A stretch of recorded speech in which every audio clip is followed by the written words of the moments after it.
hear me okay, right? Yes? I want to go over this. I want to go over what I had planned for the second day. A little que tenemos aquí. So, talking about Huapangos, the way that we articulate Huapangos. And sometimes we play Huapangos with a limited vibrato. And I brought a couple of examples of some music, some introductions. One was El Marinero, which is from the Sones y Huapangos album that we have. And the other was La Noche y Tú, a new arrangement that I did, La Noche y Tú, with 4 trumpets. We could go ahead and play that. Can we go ahead and play that? I know that we're not on mic, right? Can we try to play that? Yeah. The introduction up to there, right? El Marinero.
Played and what's written, what did you hear that was different?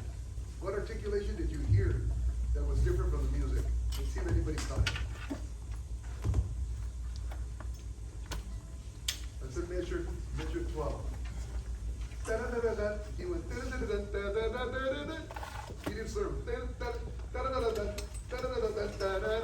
that's the way it's written, right? But just, it's a guide, you know, I don't even think I recorded it like that. Because sometimes I write it as a guide, and then when I'm playing it feels different. I go, oh, I'm going to change it and then take the slur out, right? So he did play it the way we recorded it, right? But it's always when you're hearing music and you're seeing the music here and you're hearing the player, or you're listening to a record, it's always good to sort of sing along the articulation. Perfect. He played it. Added a grace note, right? Right? Because in the recording, I added a grace note. That was correct.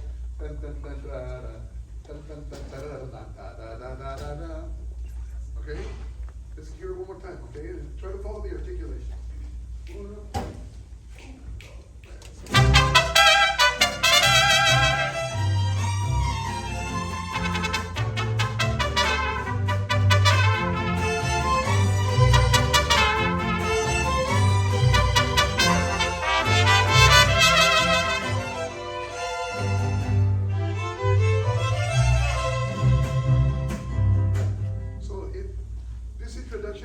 Does ask for a little bit of the normal vibrato, but sometimes of the adornos that we're doing, like in this one,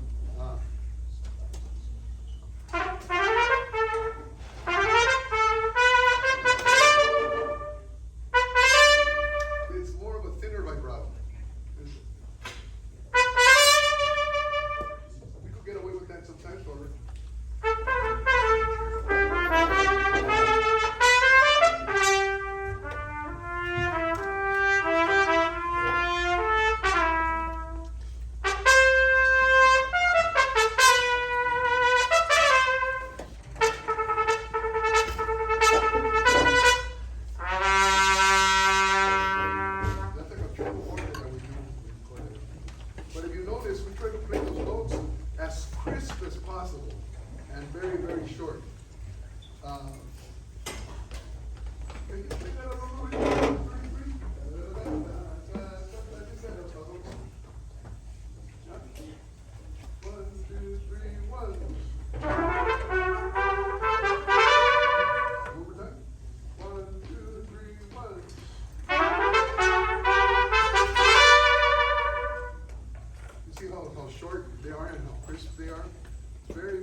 it out. You have to always have it controlled, right?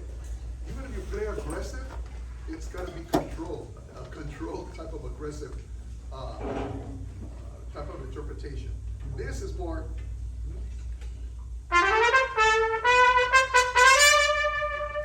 Always, even to the last vibrato, it's got to be controlled, right?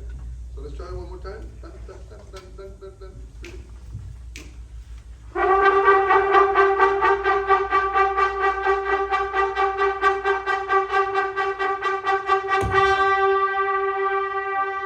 That's a sound right there. That's a sound. It's shorter than your normal staccato, which is. This is. You hear the difference, right? So you're bringing back the tongue behind the teeth to make it short. Try it one more time. 3, 4.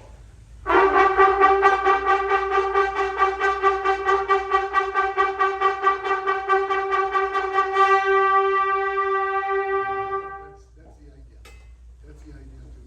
When you play certain huapangos, then we have another piece right there that's a huapango.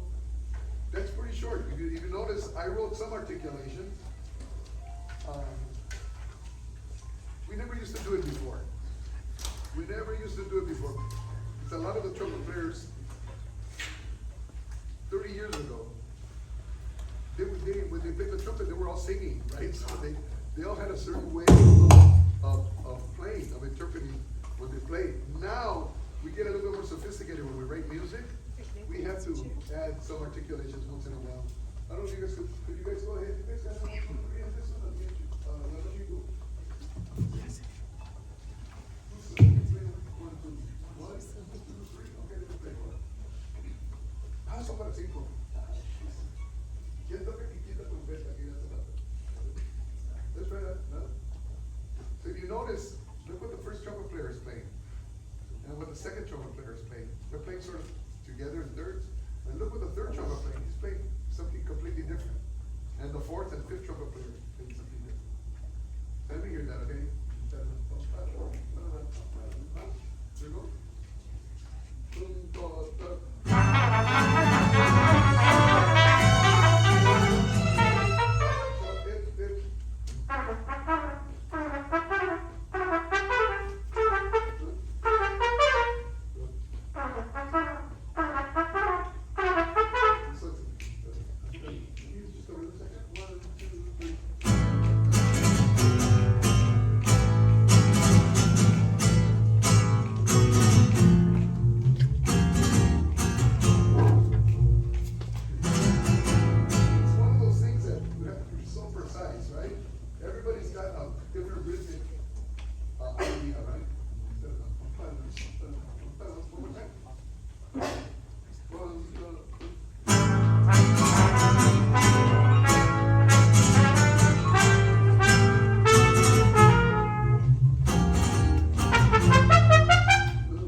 no vibrato, but it's a whole different sound. It's like, it's almost like a jazz kind of thing, you know? Pero es el mariachi. It's el mariachi. That's what we get to do. We get to play that kind of stuff nowadays. 30 years ago, it was very, very rare that you would hear something like this. But nowadays, you know, we're able to do that. People, like you guys, have been exposed to so much different types of music that nothing surprises you anymore. You know, 30 years ago, we played like a note that's a little out of the normal triad. Everybody would go crazy. All the old-time mariachi players would, what's that? What's that? They didn't understand that. Nowadays, with something like this, it doesn't surprise anybody too much, right? Let's try that one more time.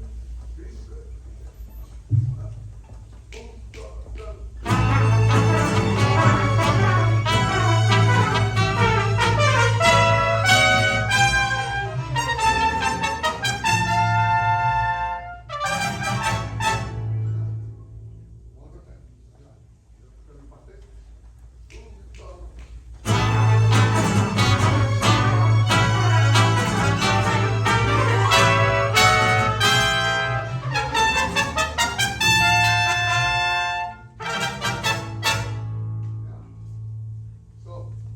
Those are the things that we do with Huapangos nowadays, and we really want to get extravagant and different. But the articulations, if you notice, the short notes are the short notes. It's the same thing, the slurs, everything. It's just a matter of the type of arrangement that you're playing. In Huapangos, yes, the 8 notes are pretty short, right? So if we do this, just do that. You do that F sharp, E to D sharp. Yeah,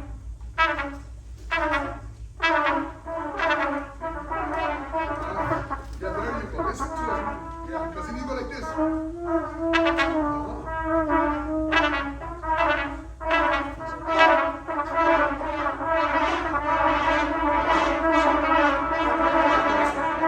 I'm going to ask you to do da-da-da, da-da-da, da-da-da, da-da-da, da-da-da. 1, 2, 3. But it's not like this. Good. Do the third note, it's real short. Da-da-da, da-da-da. 1, 2, 3. But it doesn't mean that it's louder. It doesn't mean that it's louder. It's just shorter. 1, 2, 3.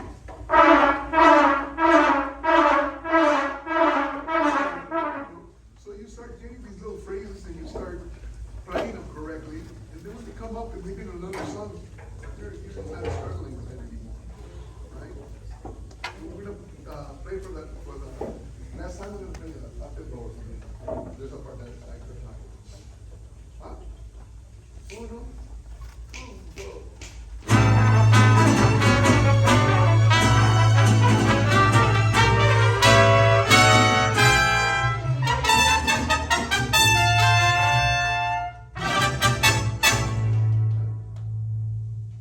Un aplauso para ellos, por favor.